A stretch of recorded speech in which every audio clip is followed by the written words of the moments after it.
5 ans après, nous retrouvons encore une fois, mesdames et messieurs, bienvenue à votre magazine. Partout où vous nous captez, nous vous disons merci de votre fidélité à cette émission. Le Congo d'abord, nous parlons du Congo, Congo-Kinshasa, Congo-Brazzaville. Nous sommes au milieu du village pour vous dire rien que la vérité aussi. Et c'est encore une fois, Père Jean-Marie Bokassa Malou, il est prêtre, responsable ou le père fondateur et géniteur d'Africa Telema que nous retrouvons aujourd'hui ici à Brazzaville. Avec lui, nous allons nous entretenir tout autour de cette organisation internationale. Encore une fois, merci Père de nous recevoir ici chez vous à Brazzaville. Merci beaucoup, monsieur le journaliste. Et la santé, comment vous portez-vous? Nous nous portons très bien, grâce à Dieu, comme nous comptons toujours sur lui. Voilà. Père Jean-Marie, 5 ans après, depuis notre rencontre, aujourd'hui, Africa Telema totalise, si je ne m'abuse pas, 7 ans d'âge. Quelles sont les grandes lignes et le bilan, maîtresse, de votre organisation, Africa Telema? Bon, ce que nous retenons dans 7 ans de l'existence de l'association internationale Africa Telema, c'est le message de paix qui est accueilli partout où nous sommes adressés, et que beaucoup de personnes adhèrent au message de paix et nous encouragent. 7 ans après, nous nous retrouvons, où nous nous situons en face d'une association qui est implantée dans plusieurs pays, à la satisfaction de l'inspirateur qui est au ciel. Et 7 ans après,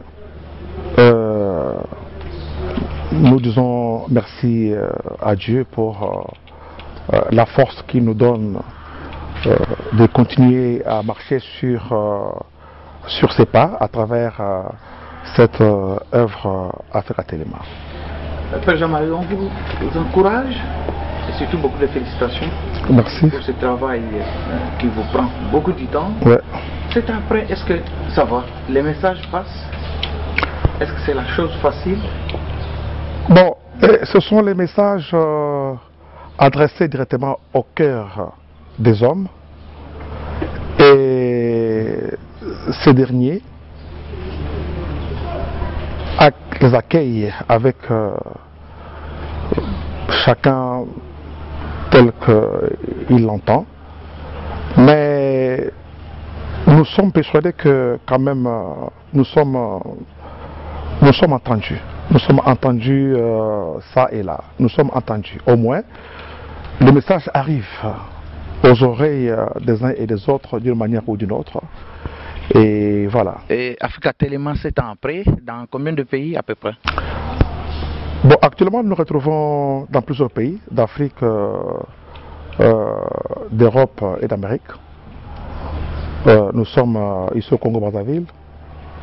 C'est le siège le siège international. En Centrafrique, nous sommes au Gabon. Nous sommes au Cameroun, au Sénégal, au Tchad, au Rwanda, au Burundi, au Bénin récemment. Et puis en Europe, nous sommes en Italie, en Belgique et en France.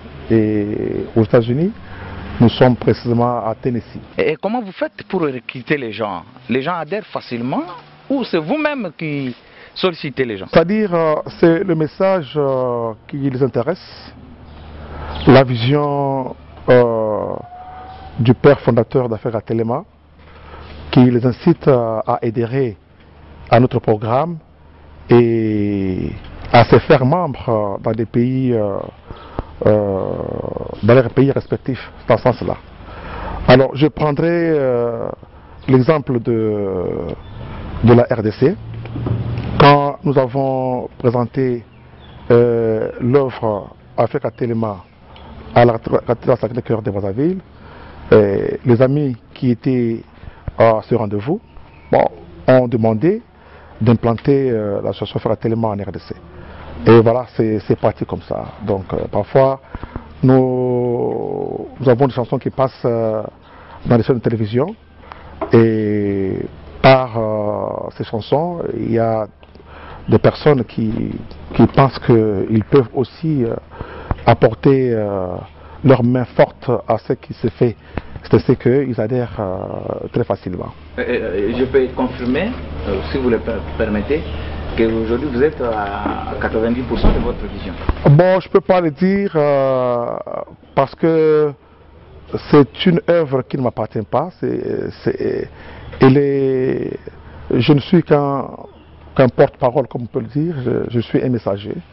Donc je détiens le message qui me vient qui vient de quelque part. Et voilà. Donc celui qui doit m'évaluer, je pense, est au ciel. Voilà. Voilà. Père Jean-Marie interpelle à travers les chansons, éduque et insiste sur l'amour et la paix, et surtout la paix. À travers le monde, et surtout en Afrique centrale, nous avons des problèmes sérieux, Père Jean-Marie. Aujourd'hui, la population considère que c'est les dirigeants qui ne veulent pas instaurer la paix dans leur propre pays. Qu'entendez-vous par ce message de la population et qu'est-ce que vous comptez faire en tant qu'ONG, organisation internationale? Bon, vous savez, il est très facile de juger les autres et en même temps très facile de condamner. Tel est le cas de l'exemple que vous venez d'évoquer, des populations qui pensent que ceux qui troublent ou qui perturbent ou qui veulent qu'il n'y ait pas la paix dans nos nations, ce sont seulement les chefs de gouvernement ou voilà. Je ne partage pas tellement ce point de vue. Et à mon avis, la paix, c'est l'affaire de tous.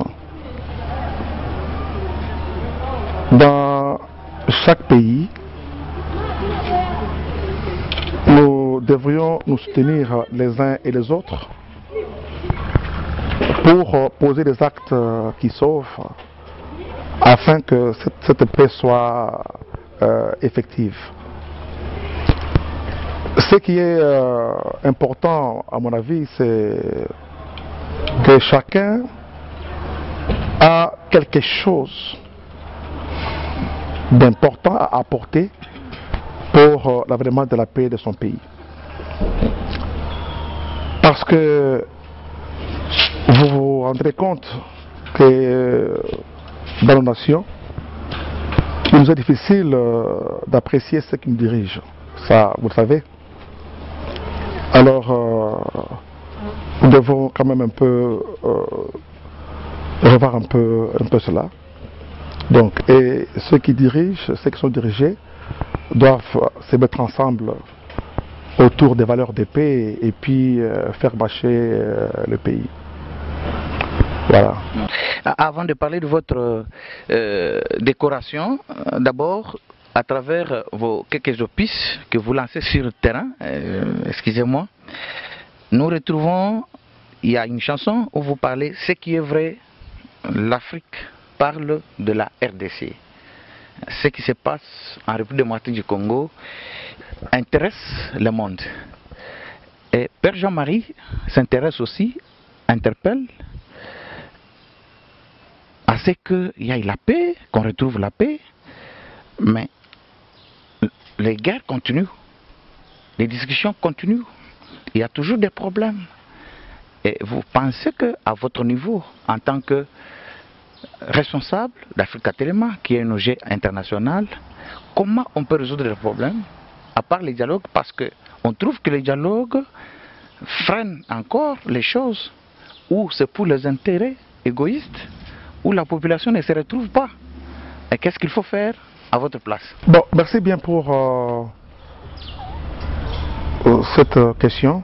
Elle est, à mon avis, très capitale, parce que nous nous sommes non seulement intéressés à la situation des conflits dans l'est de la République du Congo, mais aussi nous sommes impliqués pour ramener, pour contribuer afin que la paix revienne dans cette contrée de la RDC. Vous savez, je veux dire une seule chose. Là où il n'y a pas de l'amour, c'est difficile que les gens puissent s'unir normalement. Or, dans la République démocratique du Congo, nous sommes tous à la quête de la paix en vue du développement. Mais ce développement, pour qu'il soit possible, il faut que les gens s'unissent, qu'ils s'entendent. Alors, pour s'unir, s'entendre, donc, il y a un élément important que je voudrais faire remarquer, c'est l'amour qui doit être au-dessus de tout. Alors, quand il y a l'amour sincère, je pense qu'il est difficile que l'on tombe dans des pièges que vous venez de citer tout à l'heure là. La situation de l'Est de la RDC, telle que je l'ai évoquée, je m'adressais autrefois aux hommes politiques qui étaient en train de perdre le temps sur des plateaux à travers différents discours qui n'intéressaient pas les populations. Les populations de l'Est n'ont pas besoin de discours, ils ont besoin de l'accompagnement et de l'attention. Voilà, l'attention et l'accompagnement. Alors, perdre le temps autour des concepts, dialogue, concertation nationale, tout ça, ça freinait presque l'élan de la joie, de l'espérance que cette population de l'Est attendait. C'est ce que nous sommes impliqués pour dire qu'ils doivent s'élever et s'il faut dialoguer, mais de manière sincère, afin que la paix revienne à l'Est. Et ce message a été entendu. Parce que nous l'avons adressé aux populations de la RDC à partir de Kinshasa, et vous étiez aussi présents. Vous avez entendu les commentaires les uns des autres autour de ces messages-là. Et une fois de plus, je vous remercie pour avoir visité notre modeste personne ici au siège international d'affaires à Téléma, pour que nous puissions davantage creuser ces situations qui dérangent presque tout le monde au quotidien. Soyons ensemble, Kinshasa-Brazzaville, l'unité vous réclamez. Il y avait des tensions terribles qui se sont déroulées ici, à Brazzaville et Kinshasa. On a parlé de l'opération Mbata-Bakolo. Et pendant que les autres se cachaient dans des maisons, il n'y avait ni église, ni politicien, ni qui que ce soit, mais le Père Jean-Marie se tient debout, lance le message, et comment vous n'avez pas eu peur au moment où vous avez cherché la paix à unir les deux capitales? Bon, vous savez, la mission que j'ai est d'intervenir chaque fois qu'il y a conflit, ça et là. Parce que Africa Telema étant une association internationale a son objectif, donc l'unité des peuples. Et que personnellement, j'étais en train de vivre cette incompréhension entre les deux peuples de la RDC et du Congo-Brazzaville. Et surtout qu'à travers les chaînes de télévision, j'ai constaté qu'il y avait pas mal de propos qui ne m'intéressaient pas personnellement, qui envenimaient nos populations et qui incitaient les populations à la haine.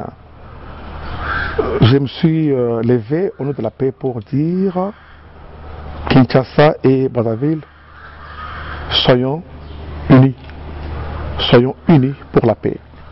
Parce que ces deux peuples constituent une même famille, et une très grande famille. De par d'abord nos cultures, nous avons presque les mêmes langues et nous partageons les mêmes peines et douleurs. Et vous constatez que quand il y a un décès d'une personnalité importante en RDC, et c'est nos frères et sœurs de Brazzaville qui traversent pour aller compatir. De même, quand ici chez nous à Brazzaville nous avons des décès, il y a toujours ceux de l'État qui traversaient. Alors je dis, pourquoi nous battre? Pourquoi continuer à nous chamailler inutilement? Alors il a fallu que j'adresse un message exhortant les uns et les autres à l'unité, voilà, à l'unité. Et effectivement, aujourd'hui, nous sommes en train de vivre cette unité-là. Oui, nous sommes ensemble aujourd'hui. Vous êtes, et surtout que vous avez traversé en toute paix, et voilà. Donc, oui. On est vraiment à l'aise, ça je vous assure. On est vraiment à l'aise ici à Brazzaville, sans problème, parce que ce sont nos frères et sœurs. L'ONG internationale MB Production reconnaît Père Jean-Marie Bokassa comme personnalité, et il y avait tant d'autres. Pourquoi seulement vous? Bon, c'est ma vie au quotidien qui a incité le noyau de cette organisation pour reconnaître ce que j'ai fait au quotidien pour le bien de personnes, et qui un jour m'a adressé une correspondance me proposant d'accepter l'élévation au titre de l'ambassadeur culturel et social et du développement. Donc c'est ma vie au quotidien, tout simplement, qui a fait parler et qui a incité cette organisation à me décorer. Voilà, ici sur place, Père Jean-Marie, nous constatons que vous êtes allé au-delà de votre mission Africa Téléma, qui s'est présentée par des chansons sur la paix, et maintenant il vous encadre, même la jeunesse, et on se pose beaucoup de questions. Où vous trouvez le moyen? Comment s'en sortir pour aller jusque-là? Mais vous savez, merci bien pour... Non, votre constat est réel. Je réalise beaucoup de choses et qui étonnent aussi ceux qui nous environnent, c'est vrai. C'est vrai. Mais nous comptons sur la providence divine. Parce que ce que nous accomplissons, c'est au nom de Dieu. Et nous pensons que la mission qui est la nôtre, c'est une mission purement divine par rapport à l'action qui est de Dieu en vue d'accompagner son peuple ici sur terre. Et au moment opportun, chaque fois que nous avons un petit souci, il y a toujours l'un ou l'autre qui vient un peu pour nous soutenir. Mais ça ne suffit pas, parce que maintenant nous sommes implantés dans plusieurs pays, nous avons pas mal de projets à réaliser, et donc je pense que le travail devient tellement très vaste, mais les moyens aussi sont minimes. Et si je peux comprendre précisément, Africa Téléma reçoit quelques soutiens des gouvernements des pays? Nous n'avons pas encore reçu un quelconque soutien d'un gouvernement non plus, même les relations internationales. Les soutiens que nous avons, ce sont de personnes de bonne volonté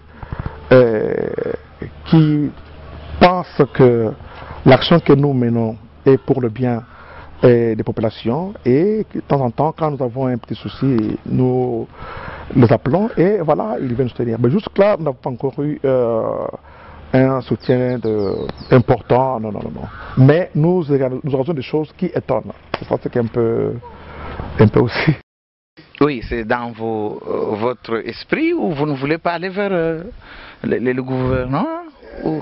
Bon, mais écoutez, c'est lui qui m'a chargé d'apporter le message de paix aux Africains. Je pense que lui seul sait ce qu'il fait avec moi. Je voudrais être libre, je suis libre donc d'engager mon activité en toute paix, telle que je suis en train d'avancer avec mes collaborateurs. Et pour le moment, je pense que ça me suffit comme ça.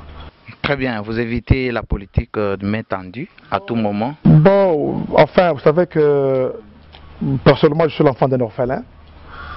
Et notre papa ne nous a pas inculqué cette mentalité-là, d'être toujours en train de commander. Mais il nous a montré le chemin du travail. Donc, que chacun travaille pour vivre. Et voilà, nous sommes dans cette logique-là pour le moment. Originaire de la République démocratique du Congo, vous êtes à Brazzaville. Il y a eu encore des problèmes très graves qui ont provoqué des morts dans les Kasaï. Vous avez appris à travers le média, peut-être vous êtes informé. Selon le rapport des Nations Unies, on compte dans les 400 quelques tués à Kananga par le soi-disant rebelle du Kamounan Sapou. Un mot sur ça en tant que fondateur, père géniteur d'Africa Tellement. Bon, c'est déplorable toute situation que nous rencontrons bon, partout dans le monde, hein, partout où il y a les conflits. Bon, les conflits sont un peu partout hein, dans nos pays. Mais ce que je peux dire en m'adressant directement aux populations de la RDC et particulièrement celles du Kasaï, qu'on ne tue pas son frère. Qu'on ne tue pas son frère même s'il est coupable. Parce que son sang crie et crée toujours vengeance. Et si les tribunaux de ce monde ont des limites, mais quelque part il y a aussi un tribunal qui n'a pas les mêmes limites.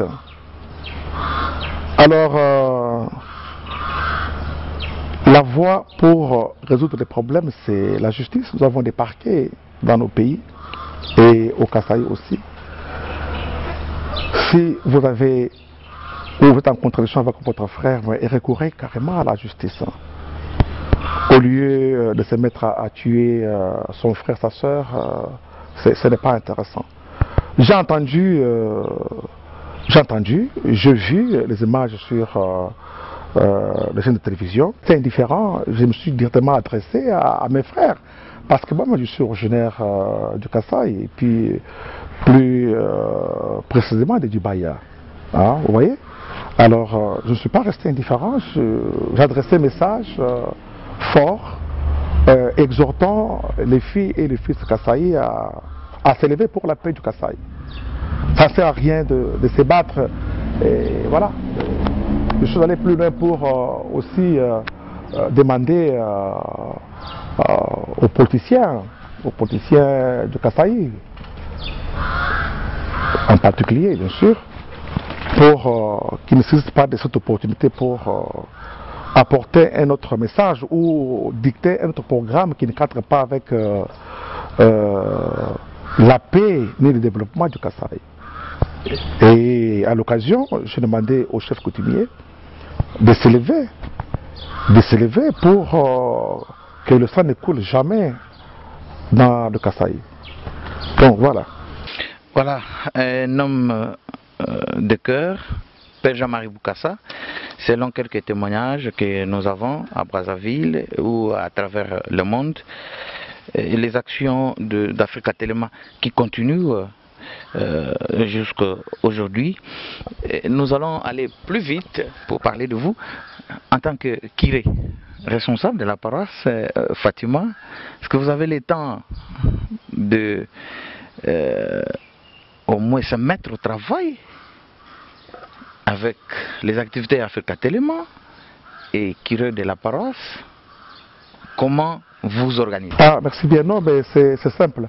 Bon, l'Église catholique, vous savez bien qu'elle est très organisée dans son fonctionnement.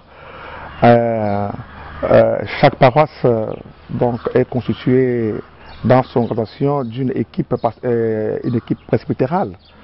Et voilà, j'ai des confrères prêtres qui sont avec moi. Et il y a aussi les conseils pastoral paroissial et les conseils pour les affaires économiques.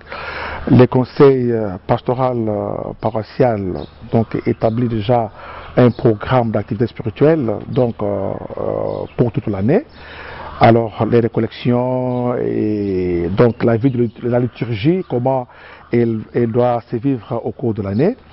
Et puis la formation spirituelle des fidèles, ainsi de suite.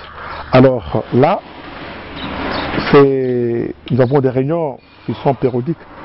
Alors, le Conseil pour les affaires économiques reçoit l'argent des quêtes que nous récoltons chaque fois qu'il y a des messes ou autres activités, voilà. Et puis nous avons aussi des réunions où ils font cette commission tuée, et voilà, et ainsi de suite. Bon, alors nous avons des sous-commissions qui fonctionnent normalement et qui rendent leur rapport au conseil pastoral, paroissial. Donc là, il n'y a pas de problème.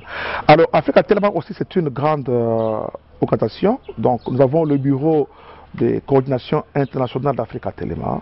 Donc, le siège, c'est le Congo Brazzaville. Alors, avec un secrétariat permanent. Et là aussi, nous avons disons, qu'est-ce que ça veut dire là, nous avons aussi des sous-commissions à charge de questions de paix, à charge de questions de développement et ainsi de suite. Et alors, chaque structure travaille normalement sans moi. Sauf que quand il y a des réunions qui sont programmées, et voilà, et nous nous retrouvons, et puis à l'occasion, on me rend compte, mais sinon, il n'y a pas de problème. Alors, par rapport à la vision de l'Église, c'est la vision d'Africa Telema. Donc, l'Africa Telema, en dehors de la doctrine sociale de l'Église catholique, est nulle. Vous voyez? Donc, nous sommes en train d'accompagner l'homme, dans sa situation au quotidien, et que ce soit au niveau de l'Église, que ce soit au niveau d'Africa Telema. Et je pense qu'Africa Telema, pour moi, c'est un apostolat. En tant que prêtre, c'est un apostolat. Je suis au service de l'Afrique. Au service de l'Afrique, au service du monde. Et puis, à la paroisse, je suis au service de l'Église. Donc, c'est voilà, ça c'est parti. Oui, mais nous avons constaté quelque chose, Frère Jean-Marie. Vous allez un peu nous expliquer la façon dont vous êtes arrivé à comment convaincre les fidèles ce matin, ce que nous avons constaté, la façon dont vous avez entonné les prières, et c'est de même avec les églises de réveil. Est-ce que l'Église catholique se dirige vers là ou Ah non, mais qu'est-ce que vous entendez par l'Église de réveil? Moi, je ne sais pas, qu'est-ce que vous entendez par l'Église de réveil? Bon, l'Église de réveil, pas comme catholique. Ah bon? Oui. Ah, ok, merci bien. Mais écoutez, je suis, bon, depuis mon enfance, je suis dans les renouveaux charismatiques. Le renouveau charismatique catholique. Depuis mon enfance, jeune âge, jusqu'à aller au séminaire et devenir prêtre.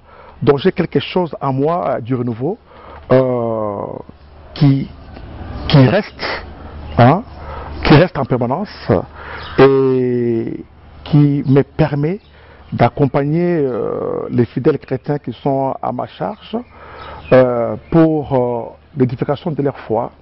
Et voilà, donc c'est dans ce sens-là. Et je fais confiance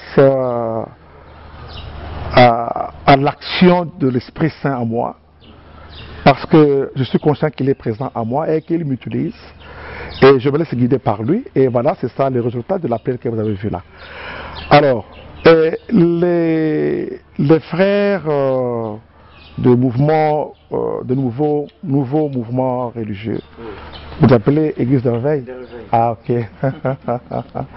Mais ce sont nos frères, donc nous croyons en un seul Dieu, et puis nous avons comme le seul responsable commun, c'est Jésus-Christ, hein? Jésus-Christ, et puis qui n'utilise pas le Saint-Esprit. Donc je pense que là il n'y a pas de problème. Et dans notre paroisse ici, nous avons tout le monde qui prie ici, hein, ou ceux qui étaient catholiques, qui sont partis dans de nouveaux mouvements religieux et qui reviennent un peu pour continuer le chemin. Donc pour moi, il n'y a pas beaucoup plus il n'y a pas des problèmes parce que telle est de telle église non plus. Le pape François nous exhorte à travailler donc pour que la parole de Dieu s'enracine dans les cœurs des hommes. C'est la mission que moi j'ai, le reste... Très bien, vous allez peut-être remarquer que nous avons conservé cette émission beaucoup plus à des images du Père Jean-Marie et aussi à Frère Catélément que vous allez suivre à travers cette émission.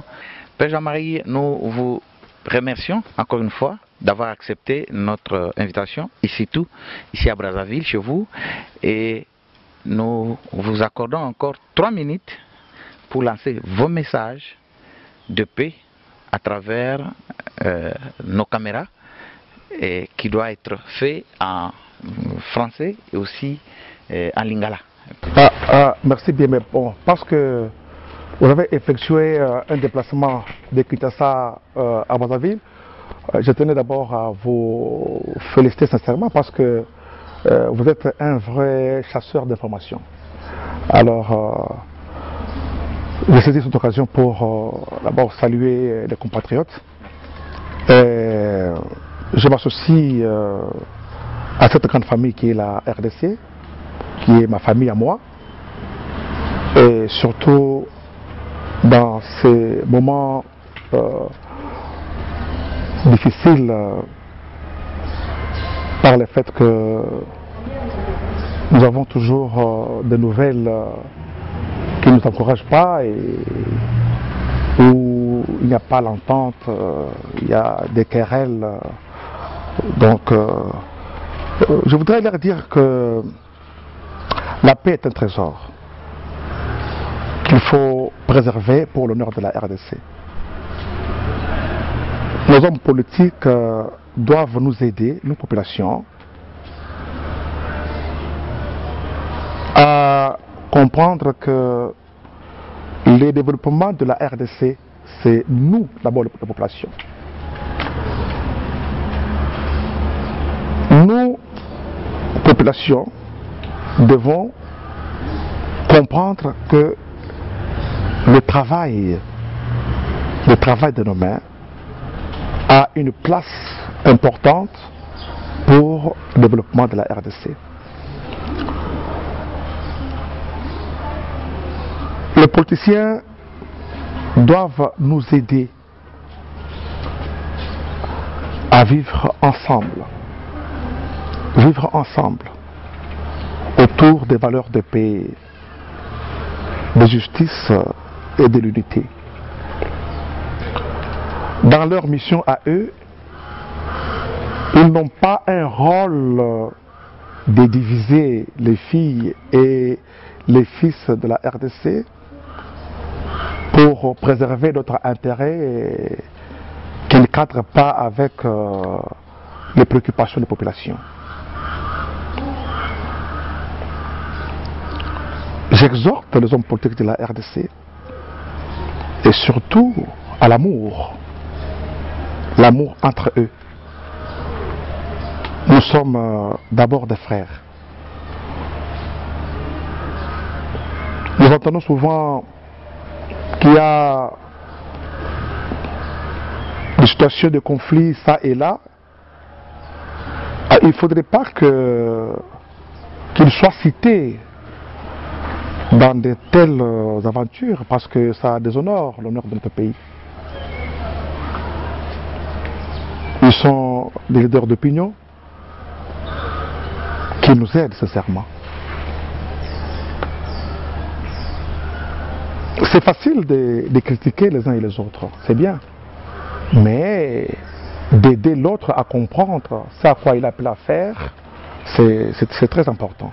Très important. Très important. Et en même temps aussi, c'est les hommes des églises qui ont une mission d'accompagner le Congo pour que ce pays retrouve sa paix. Ces hommes doivent aussi pleinement jouer leur rôle. Parce que très souvent, nous constatons qu'il n'y a pas aussi de l'amour entre eux. Oui, il n'y a pas l'amour entre eux.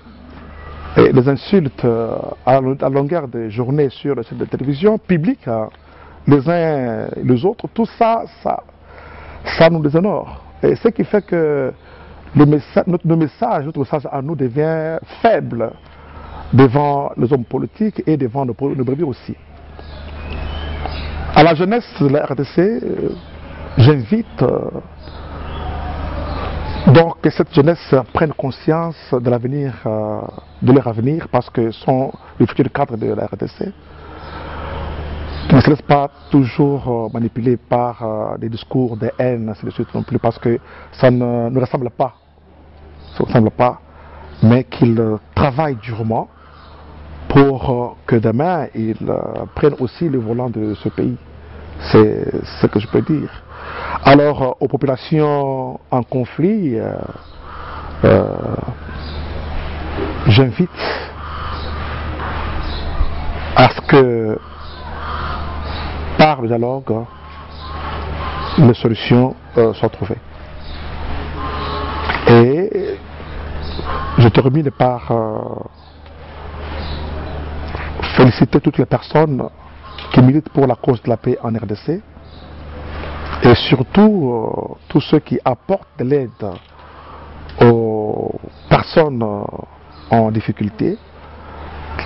Que Dieu les bénisse et qu'il leur abonde des grâces dont ils ont besoin. Et à vous, merci. C'est par là que nous mettons un point à cette émission. Nous vous disons encore merci de votre fidélité. Restez avec nous. Merci.